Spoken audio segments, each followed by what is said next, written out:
y a un courant philosophique dont le but était justement de faire tomber le masque, de faire tomber les masques sociaux. Est-ce que vous connaissez ce courant?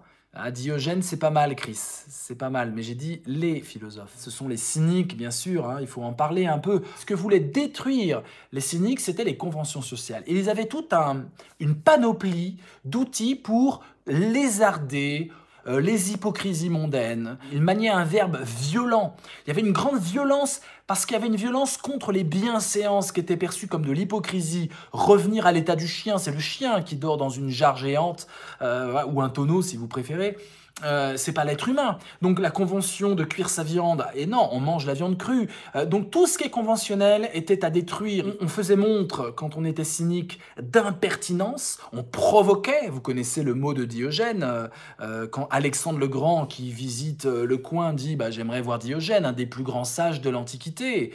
Et il arrive à Diogène et dit « tu es un grand sage, je suis un empereur, je peux tout obtenir, dis-moi ce que tu veux et tu l'auras ».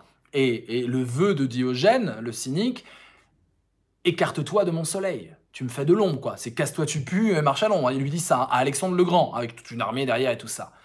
Et la réponse mythique d'Alexandre le Grand: je perçois ton orgueil à travers tes haillons. Tu es peut-être le plus orgueilleux de nous deux. Moi, je suis empereur, je veux conquérir le monde. Et toi, dire merde à l'empereur, c'est de l'orgueil, mon gars.